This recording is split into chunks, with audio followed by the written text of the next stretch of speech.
राम राम जी सभी को। आज हम गुगा नवमी की कहानी बताते हैं, कैसे गुगा नवमी को मनाया जाता है।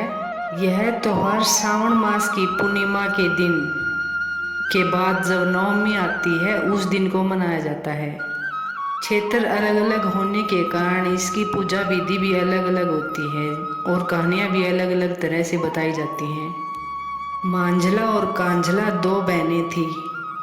गुरु गोरखनाथ के चेले किसी नगर में भिक्षा मांग रहे थे, तो वह यह कहकर आवाज दे रहे थे, अगर कोई बांझ हो तो हमें भिक्षा न दे, अगर पुत्र हो तो हमें भिक्षा दे, बांझ हो तो भिक्षा न दे और पुत्र हो तो हमें भिक्षा दे।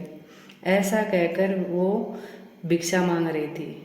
तो बांझला रानी है जो वो यह सुनकर दुखी हो जाती है और कहती है, हे संत जी, हम भी बहुत दुखी हैं, हम बांझ हैं, हमारा भी कोई उपाय बताओ। तो वह कहता है कि आपके नगर में हमारे गुरु गोरखनाथ हैं, हम तो उनके चेले हैं, जाकर पैर पकड़ लेना, उसके पास हर समस्या का समाधान है। इस समस्या का हल तो हमारे गुरुजी ही कर सकते हैं। यह सुनकर वह दौड़ी दौड़ी गुरु गोरखनाथ के पास जाती है। वह कहती है, हे गोरखनाथ, बांझल रानी दौड़ी दौड़ी आई है आपके पास, मुझे है आपसे कोई आस, लगता है मुझे आप करोगे मुझे उसमें पास, सुना है आप कभी नहीं करते हो किसी को निराश। हे गुरुजी, आप करो कुछ एहसास, अब मुझे पीड़ा नहीं होती है सहन, क्योंकि मैं हूँ पुत्र विहीन। ऋषि गोरखनाथ जी कहते हैं कि हे देवी, यह जो आप मांग रही हो यह मेरे पास देने के लिए कोई उपाय नहीं है, यह तो सब भगवान के हाथ में है। लेकिन वह गुरु गोरखनाथ की बात नहीं मानती और दिन रात उसकी सेवा में लग जाती है। तो गुरु गोरखनाथ एक दिन कहते हैं कि हे देवी, आप सुबह कल नहा धोकर आना, मैं आपकी समस्या का कोई ढूंढता हूँ हल, मैं सुबह आपको देऊंगा 2 फल। यह बात सुनकर वह दौड़ी हुई राजा के पास जाती है और खुशी से अपना वृतांत बताती है। जब यह बात राजा को बताती है तो उसकी बहन काजल होती है, वह यह बात सुन लेती है और बांझन के जाने से पहले ही गुरु गोरखनाथ से वो फल ले लेती है।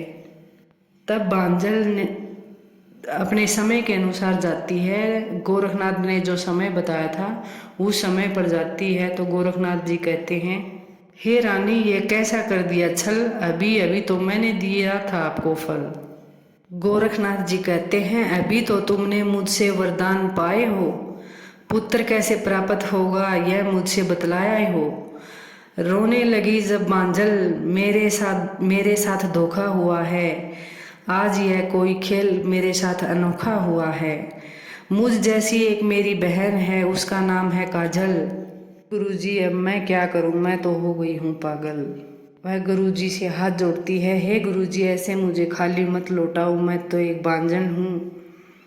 रो रो कर वह अपना वृतांत बताती है, यह दुनिया बड़ी जालिम है, मुझे बांझ बताती है, यह कहकर मुझे रोज सताती है। तब गुरुजी अपने गुरुजी के पास जाते हैं और कहते हैं कि हे गुरुजी, मैं तो वरदान दे बैठा हूँ, वचन दे बैठा हूँ, एक बुरी औरत ने बुरा छल कर लिया, मेरा सारा विश्वास हर कर लिया। तो वह रानी से कहता है कि हे रानी, आप 3 दिन तक वसुकी के व्रत किया करिए। अब तो वहीं एक ऐसे हैं जो कि आपको वरदान दे सकते हैं, मैं भी उनको खुश करने का प्रयास करूँगा। गुरुजी वसुकी के पास जाते हैं और बताते हैं कि एक है बांझ नारी, मैंने दिया था उसको वर, कोई और ले गई नारी। हे वसुकी जी, मुझे थोड़ा सा गूगल दे दीजिए, क्योंकि मैंने किसी नारी को वचन दिया है।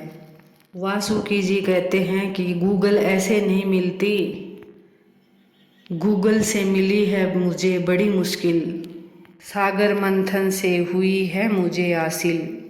तो वह मना करते हैं। गोरखनाथ जी थोड़ी सी गूगल उसे छल से ले लेते हैं और वह जाकर बांझल नारी को दे देते हैं। कहते हैं, लो बिटिया, यह है गूगल, इसे आप जल्दी से जाओ निकल, अब जो पुत्र होगा वो होगा बड़ा बल, कांसल के जो पुत्र हुए थे उसका नाम अर्जन और सर्जन था, और बांजन का जो पुत्र हुआ था उनका नाम था जहांगीर गोगाजी। अर्जन सर्जन के विचार बड़े छल्ली और कपटी थे, क्योंकि वह छल कपट से प्राप्त हुए थे। और गोगाजी महाराज के वचन धार्मिक, सज्जन और विचार थे। गोगाजी महाराज के विचार धार्मिक थे और वह एक सज्जन पुरुष थे। अर्जन सर्जन गोगा को अपना भाई नहीं मानते थे। उनके हमेशा विरोधी विचार रहते थे। बांझल की 2 बहनें थी। एक दिन वह अपने गोगा पुत्र को बता रही थी कि मेरी भी 2 बहनें थी, अहमल और विमल। वे दोनों बहनें किसी एक राजा ने अगवा कर लिया था। वह मुस्लिम शासक बगदाद था। वह कहता है कि हे माँ, अगर आपको उनकी याद आ रही है तो मैं ज़रूर आपको मिलवाऊंगा। वह अपनी मौसी से मिलने के लिए उनके राज्य में चला जाता है, और मौसी से मिलकर वह अपनी बांझल बहन के बारे में बताता है। कहता है कि मैं उनका बेटा हूँ गोगा, और मैं आपको अब छुटवाने आया हूँ। अगर आप चाहो तो मेरे साथ चल सकती हो। तो दोनों बहनें कहती हैं, ठीक है बेटा, अब तो हमें आदत हो गई है यह सब सहन करने की, लेकिन अब तो हमने कसम दे दी है कि अब तो यहाँ से अर्थी ही उठ कर जाएगी, इसलिए हम आपके साथ नहीं चल सकते। तब अचानक ही उसके पिता का देहांत हो जाता है, और आकर अपनी माँ को अपनी बहनों का सारा वृत्तांत बताता है। पिता की मृत्यु होने के कारण वह राजपाट को संभाल लेता है, और एक राजकुमारी सीरियल नाम था उसका, उसके साथ उसकी शादी हो जाती है। घर से अर्जन और सर्जन ने बगावत कर दी कि आप राज्य नहीं संभाल सकते, क्योंकि बड़े तो हम हैं, हमें ही राजा बनना है। वे उसके विरोध में खड़े हो जाते हैं और किसी दूसरे राजा का साथ लेकर उस पर हमला बोल देते हैं। उस हमले में अर्जन और सर्जन का वध हो जाता है, और वह अपनी माँ से कहता है कि मैं अब अर्जन और सर्जन का वध करके आया हूँ माँ, अब यह पूरा शासन मेरा है। माँ अपनी बहन के दुख को झेल नहीं पाती है और कहती है, निकल जाओ घर से, यह कैसा राज्य है जो अपने भाइयों के मौत पर बैठे हो तुम। तो ऐसा भी क्या शासन जो कि अपने भाइयों की मौत पर बैठकर करना पड़े। निकल जाओ घर से, मुझे आज के बाद अपना मुंह भी मत दिखाना। जाता है कि गोगा अपने नीले घोड़े को लेकर महल से बाहर निकल पड़ते हैं और कहीं बाहर ही जीवन यापन करने लगते हैं। तो उसकी पत्नी सीरियल उसकी याद में हमेशा रोती रहती थी। वह अपना पति का फर्ज निभाता था और रात में अपने घर आने लगा, क्योंकि उसने अपनी माँ को तो मुंह दिखाने की कसम ले रखी थी कि मैं आपको मुंह नहीं दिखाऊंगा। तो वह एक दिन सीरियल अपनी सासू को बता देती है कि आपका बेटा रात को यहाँ आता है और सुबह चला जाता है। तो एक दिन वह अपने पुत्र से मिलने के लिए कहती है। वह जाने लगता है तो पीछे से आवाज़ देती है कि ये बेटा आप मत जाओ, घर आ जाइए, मैंने तो गुस्से में कह दिया था, आप मत जाओ। तब गुरु गोरखनाथ कहते हैं कि गोगा जी कहते हैं कि मैंने तो अब कसम खा ली है, मैं आपको मुंह नहीं दिखाऊंगा। वह अपने नीले घोड़े पर बैठकर निकल पड़ता है। पीछे पीछे उसकी माँ दौड़ी आती है तो देखती है कि टीले पर उसका नीला घोड़ा, और वह उस पर बैठकर उस टीले में समा जाते हैं।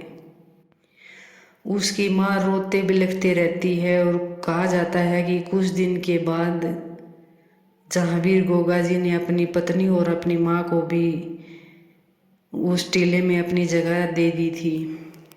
राजस्थान में वह जगह बताई जाती है, और वहाँ पर जाता है तो सभी उसकी मनोकामनाएं पूरी हो जाती हैं। जिस धरती में वह समाया था वह टीला भी उसके पास ही है। बोलो जय गुरु गोरखनाथ, जय गोगा जी महाराज की जय।